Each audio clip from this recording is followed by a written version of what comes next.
10th class SST का paper जो है आज आयोजित हुआ था और उस पेपर को देखते हैं, पेपर कैसा रहा और अलग अलग प्रश्नों के क्या जवाब हैं। बहुत सारे बच्चों ने पेपर दिया था और कई सारे बच्चे कह रहे थे कि सब इनको सॉल्व करवा दो, है ना। तो इनको सॉल्व करते हैं। देखो आपके जो एवे सैद आए थे इनको देखते हैं। सबसे पहले इसमें पहला क्वेश्चन आया था कि भाई यंग जो इटली है इसकी स्थापना किसने की थी। तो ये इटली के एकीकरण से पूछा गया प्रश्न था, जिसमें मैथ्सनी जो है वो राइट आंसर है।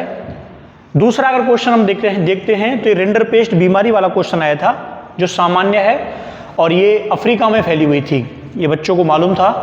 तीसरा क्वेश्चन आया था कि औद्योगिकरण का एक प्रमुख सकारात्मक प्रभाव क्या है, पॉजिटिव प्रभाव पूछा था कि भाई सकारात्मक प्रभाव क्या है औद्योगिकरण का। तो देखो बेरोजगारी नकारात्मक प्रभाव है, गरीबी, प्रदूषण, तो इसमें उत्पादन में वृद्धि, जो फैक्ट्रियां होती हैं इससे उत्पादन में वृद्धि होती है, ये सामान्य बात थी। ये भी एक सरल प्रश्न था। एक क्वेश्चन आया था पेरियार रामास्वामी को लेकर। पेरियार रामास्वामी को सब जानते हैं, दलितों के जो नेतृत्व था वहाँ से आया था।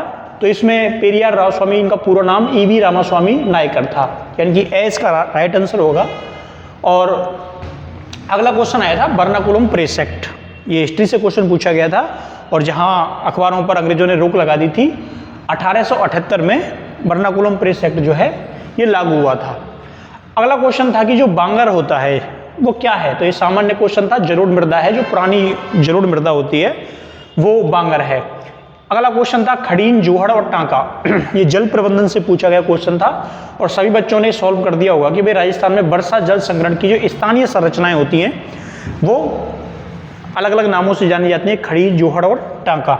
ठीक है, ये वर्षा जल एकीकरण से संबंधित टॉपिक था, ऊपर नीचे हो सकते हैं आवाज आधा। इसमें देखो अगला क्वेश्चन था चूना, पत्थर, सिलिका, जिप्सम। ठीक है, ये खनिजों से आया था। उधर सीमेंट जो है ये इसका राइट आंसर है। अगला क्वेश्चन आया था केंद्रीय लोक निर्माण विभाग के क्षेत्राधिकार में कौन से राजमार्ग जो हैं वो आते हैं। तो ये भी एक सामान्य क्वेश्चन था कि भाई सीधा दे रखा था केंद्रीय। यहाँ पर देखो, आप देखो इसके इंग्लिश में देखेंगे आप तो सेंट्रल पब्लिक वर्क डिपार्टमेंट, तो इसमें केंद्रीय जो राजमार्ग हैं ये इनके अधिकार क्षेत्र में आते हैं। अगला क्वेश्चन था कि भाई शक्ति का ऊर्ध्वाधर वितरण का उदाहरण है।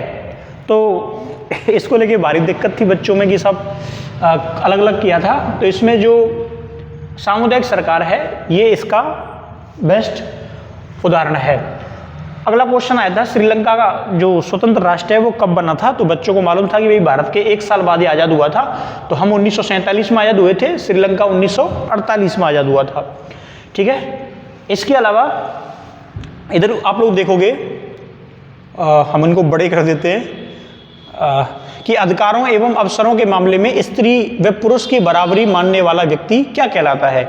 अब देखो ये सीधा सा है कि भाई स्त्री और पुरुष को समान मान रहे हैं तो नारी को महत्व दिया जा रहा है, तो वो व्यक्ति जो है वो नारीवादी आइडियोलॉजी का व्यक्ति माना जाता है। अगला है काशीराम किस दल का गठन किया था। तो ये काशीराम दलितों के नायक थे और ये बहुजन समाज पार्टी यानी कि बीएसपी से संबंधित थे। एक बात और गौर करना, इसमें 2 क्वेश्चन आए थे, दोनों ही दलितों के नेता से प्रश्न पूछे गए। तो एसएसटी का जिसने पेपर बनाया था उसका निश्चित ही झुकाव जो है वो इनकी तरफ रहा है। अगला क्वेश्चन भारतीय जनता पार्टी जो है उससे पूछा गया है, जो वर्तमान में सत्ता में है। ये पूछा था कि भाई ये जो इनका दल है उनका जो नेतृत्व करने का जो ग्रुप है उसका नाम क्या है। आजकल इसको एनडीए कहते हैं, राष्ट्रीय जनतांत्रिक गठबंधन। ठीक है, एनडीए की पावर की सरकार है तो सिर्फ जो पावर में है उसका क्वेश्चन तो पूछा ही जाता है। ठीक है, तो हो गए क्या, अभी बच रहे हैं। हाँ, इनको और देख लेते हैं, ये 1-2 क्वेश्चन और हैं। बच्चों ने कैसे कैसे भेजे हैं भाई ये बाढ़ से। चलो, है ना। अगला क्वेश्चन था कि निम्न में से कौन एक गैर नवीकरणीय संसाधन नहीं है। याद रखना, नहीं है पूछा है, बच्चे इनको कई बार मिस कर देते हैं। तो इसमें सीधा सा पता चल रहा है कि भाई जल जो है, पानी जो है, ये गैर नवीकरण में नहीं आता। भारत में साख का सबसे बड़ा स्रोत क्या है। ठीक है, बच्चों को भ्रमित कर रहे थे गुरुजी की ऐसा ऐसा है, ऐसा कुछ नहीं है। इसमें जो गवर्नमेंट होती है ये गवर्नमेंट साख का सबसे बड़ा स्रोत है। अच्छा, एक गुरुजी कह रहे थे कि साहब कैसे है, वो कह रहे थे कि साहब इसमें साहूकार आएगा। भाई साहूकार अनौपचारिक माध्यम में है, यहाँ पर औपचारिक अनौपचारिक तो कुछ पूछा ना था, सीधा पूछा था कि भाई अब वो कह रहे थे कि सब गवर्नमेंट कैसे है। अरे भाई गवर्नमेंट इसलिए है क्योंकि किसानों को जो लोन देती है सबसे बड़ा माध्यम कौन है? एसबीआई गवर्नमेंट बैंक है, पीएनबी गवर्नमेंट बैंक है, केसीसी किसान क्रेडिट कार्ड, इससे बड़ा कौन है बताओ? किसानों को सर्वाधिक लोन यही देते हैं, ऋण जो है यही देते हैं। तो भारत में पूछा है तो भारत में सरकार है जो अलग अलग माध्यमों से लोन उपलब्ध करवाती है। ये जमींदार, रिश्तेदार, मित्र, साहूकार, इनकी तो क्या औकात है सरकार के आगे, है ना। तो कई बार सही जानकारी देना बेहतर रहता है बच्चों को। वह व्यापार अवरोधक है, मैंने बच्चों को बताया था अपने वालों को कि भाई हमेशा टैक्स जो है वो आयात पर लगता है, ठीक है। अपनी कोई चीज़ है इसको बेचते हैं वो निर्यात होता है, तो अपनी चीज़ पे तो कौन टैक्स लगाएगा?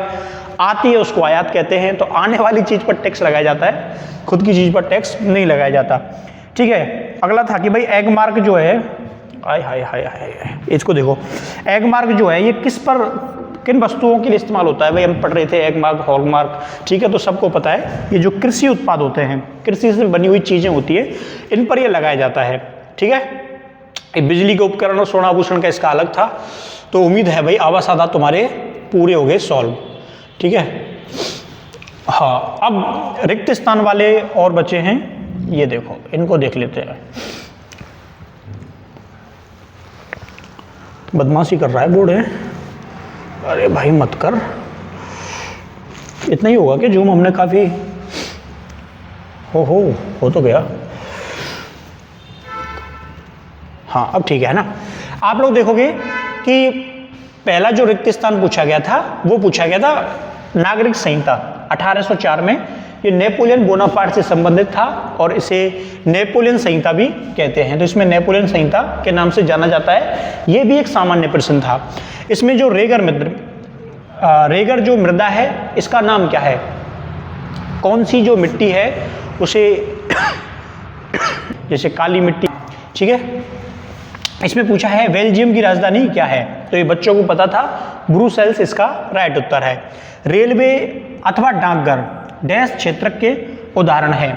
तो हम लोग पढ़ते हैं ना कि भाई कोई चीज़ है, ये सारी चीज़ें देखो आप, डाकघर और रेलवे ये जो है ये सार्वजनिक क्षेत्रक में है, पब्लिक के लिए होते हैं ना, ये पब्लिक के क्षेत्रक में आते हैं। तो ये सार्वजनिक क्षेत्रक के उदाहरण है। रेलवे का हर कोई इस्तेमाल कर सकता है, डाकघर का हर कोई इस्तेमाल कर सकता है। प्रौद्योगिकी में तीव्र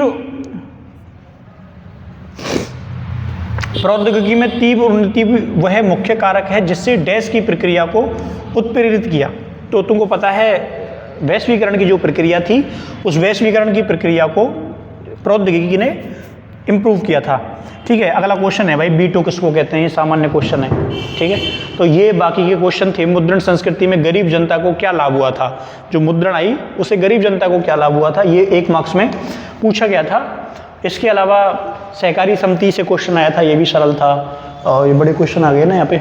इसमें चेक क्या है इसका पूछा गया था। महात्मा गांधी से क्वेश्चन घूम फिर के यही आता है। बच्चों ने ये वाला कर दिया होगा भाई, असहयोग आंदोलन, सविनय विज्ञा आंदोलन, भारत छोड़ो आंदोलन, है ना। तो इसमें तो भाई कोई मार्क्स कटने वाले हैं नहीं। इधर ये भी सरल आया था भाई, केंद्र और राज्य की शक्तियों के बीच में बंटवारे की विवेचना करनी थी आप लोगों को, कि केंद्र और राज्यों के बीच में जो पावर है जो बांट रखी है। इसके अलावा इससे ही क्वेश्चन आया था संघीय शासन व्यवस्था और एकात्मक शासन व्यवस्था में अंतर बताना था आपको। तो ये भी सरल था, ठीक है। मैप जो है वो भी सरल आया था। यहाँ पे गोवा, बेल्लारी कर्नाटक, मुंबई, चेन्नई, ठीक है, ये सामान्य थे। इधर हम देखते हैं, ये आगे पीछे हो गया क्या। मशीनों के बारे में आया था। मशीनों के उद्योगों के युग से पहले अंतर्राष्ट्रीय कपड़ा बाजार में भारत की स्थिति का परीक्षण करो। तो ये क्वेश्चन काफ़ी ठीक था, कराया हुआ क्वेश्चन है कि भारत के प्रारंभिक उद्यमियों के बारे में पूछा था। तकनीक श्रमिकों के प्रबंधन को किस प्रकार विकसित किया है? उदाहरण देके बताओ। तो इसमें ये परफेक्ट था, 3 मार्क्स में। इसके अलावा जूमिंग कृषि जो स्थानांतरण कृषि होती है, इसके बारे में पूछा था।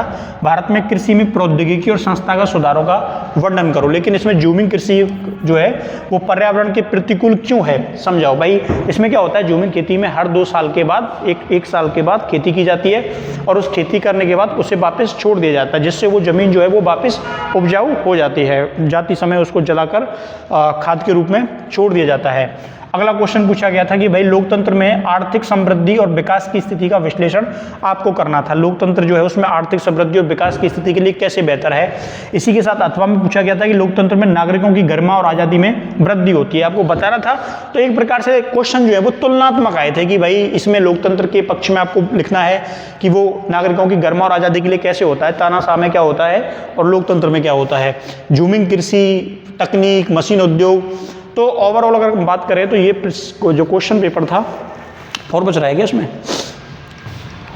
ये क्वेश्चन और बच रहे हैं। तो देखो एक बार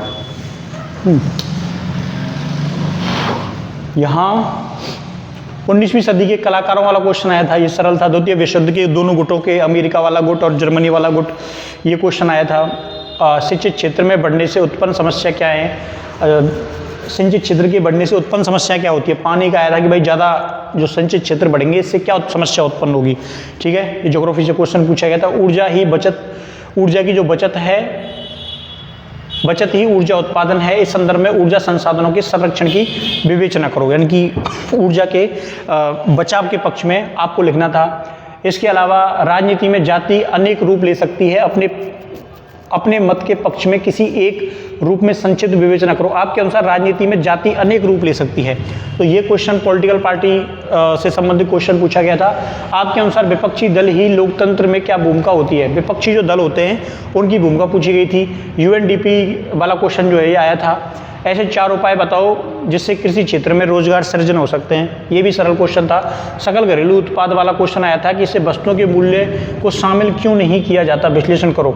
इसके अलावा एक बहुराष्ट्रीय कंपनी वाला क्वेश्चन आया। बहुराष्ट्रीय कंपनी स्थानीय कंपनी के साथ संयुक्त रूप से उत्पादन करती है, तो इससे स्थानीय कंपनी को होने वाले लाभ पूछे थे कि अगर एक बड़ी कंपनी आपके साथ मिलकर काम करती है तो इससे उस फैक्ट्री को क्या फ़ायदा होगा।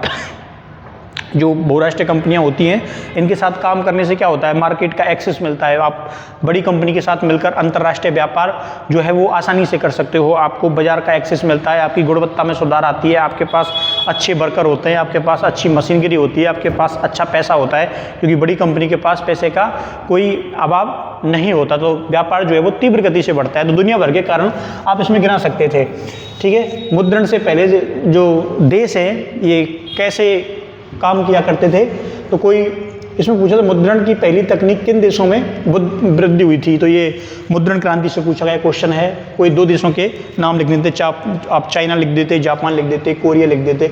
सतत विकास पूछा था। संसाधन प्रबंधन में स्थानीय समुदायों की भूमिकाओं को संक्षेप में लिखो। प्राकृतिक जो संसाधन होते हैं उसको स्थानीय समुदाय कैसे बचा सकते हैं, वो एक उदाहरण दे रखा था। अलवर वाला दे रखा था ना, अलवर का उदाहरण। इसमें लोह इस्पात जो उद्योग है वो आधारभूत उद्योग पूछा गया है कि लोहा जो है वो आधारभूत उद्योग क्यों कहते हैं, इसको बेस होता है, जड़ होती है ये हर उद्योग की। श्रीलंका की अधिकांश आबादी 2 जातियों के समूह में बटी हुई थी, उनके नाम आपको लिखने थे, सरल था ये। सांप्रदायिकता सबसे बुरे स्वरूप का एक उदाहरण दीजिए, यानी कि सांप्रदायिकता का नुकसान आपको समझाना था कि भाई इससे क्या है, तुम्हें पता है धर्म के नाम पर क्या होता है। राजनीति में गठबंधन और मोर्चा से क्या अभिप्राय है, तो परिभाषा पूछी थी। सिक्कों के चलन से पहले किन चीज़ों का प्रयोग मुद्रा के रूप में किया जाता था। सिक्के नहीं थे तब लोग कैसे व्यापार किया करते थे, वस्तु विनिमय होती थी। तो ये एक सामान्य पेपर प्रश्न पत्र था। इसमें आवासादा, रिक्त स्थान 1 के, 2 के, 3 के और 4 के। तो ये क्वेश्चन काफ़ी अच्छा था और मुझे लगता है बच्चों ने जो तैयारी की होगी उसके हिसाब से उन्हें बेहतर रिजल्ट मिलेगा। हो सकता है 1-2 मार्क्स ऊपर नीचे आपके वो, लेकिन कोई दिक्कत की बात नहीं है, ठीक है। तो ये बेस्ट पेपर था, बेस्ट क्वेश्चन था। और जो बच्चे अभी 10th में आने वाले हैं वो इसका अध्ययन करें और ख़ुद का आंकलन करें और देखें कि हमें किस हिसाब से तैयारी करनी है। Thank you.